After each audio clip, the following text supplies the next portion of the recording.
Of course, one of the issues that we'll run into when trying to solve a totally radical equation is that we can sometimes have extraneous solutions. And it's kind of a weird name. It's actually a misnomer because an extraneous solution really is not a solution. So anyways, let's take a look and see what happens with this particular problem. Again, we're going to try to get rid of the radical first, and I'm going to let you guess if you'd like to pause and see what the first step is. I want you to think about this. So many times when you're learning something new, you watch somebody do the first step, and then if you get all the other things, you pat yourself on the back. I know I'm guilty of it.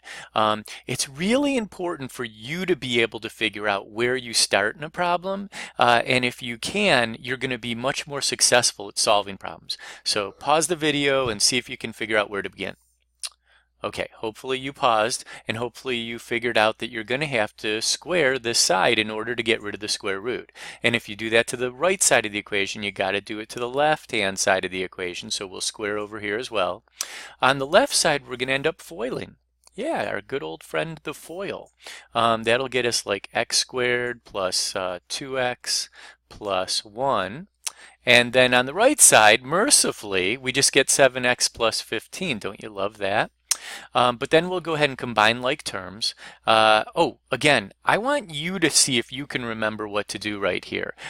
See if you can solve this thing out. You should be able to. There's nothing new that I'm going to show you for the rest of this problem, other than at the end, maybe an extraneous solution. So hit pause, try it yourself. Okay, I'm trusting you that you hit pause, so I'm going to go ahead and continue. What I'm going to do is make it so that there's a 0 on one side of this equation. This is essentially just a quadratic equation, and we know how to solve those. This will be x squared, and then I'll subtract 7x, so it'll be minus 5x, and then subtract 15, so it'll be minus 14 equals 0. And then I could either use quadratic formula or completing the square, or I could pray, and if I was going to pray, I would pray that the x factor works on this. So we'll give it a try, see what happens. And if I do this, I think maybe 7 and 2 look like they might work. That'll get me negative 7 there, and I'm feeling pretty good about this. So let's go ahead and try x minus 7 times x plus 2. And then do you guys recall how to find the solution when you see this? Take a moment, see, you can pause and see if you do. Otherwise, I'm going to tell you it is x equals 7 comma negative 2. Those are our two solutions, so we can go ahead and box that, and we're done. Yay! Only one little thing, we got to check and see whether either one of those is extraneous. And we don't even need to worry about this because the x could be any value here, but over here there's a problem.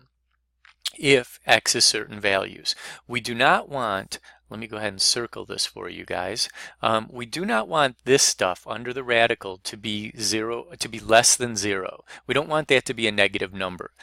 X can be negative, like negative 1 would be fine, but if this whole thing becomes negative, then we have a problem. So it looks like plugging in 7 in here is going to be fine, but negative 2? Negative 2 times 7 gets us negative 14 plus 15. Hey, that looks like that's okay. So interesting. It looks like it's fine. Let's see maybe if there is some complication that we need to worry about. What happens if we do put the negative 2 in there? Check this out.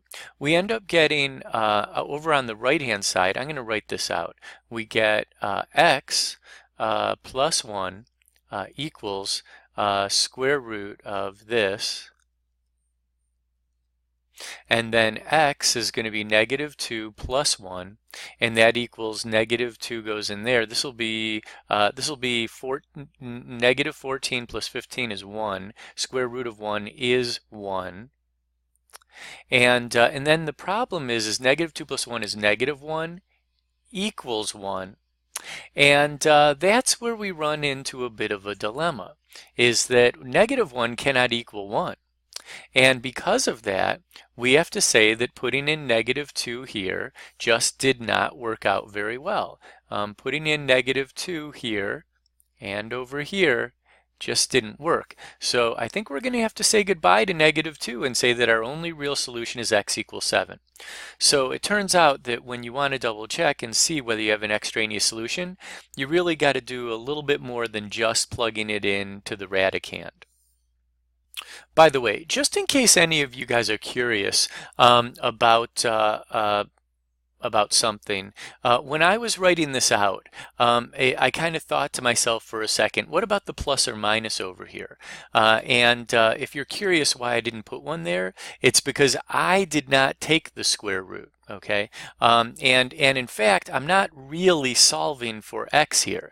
All I'm doing is plugging in values of x, and then I evaluated this square root. Okay, and so for that reason, I did not need to put the plus or minus. This is the way the equation was given to me, and I only needed to work with the positive version of the radical for that reason.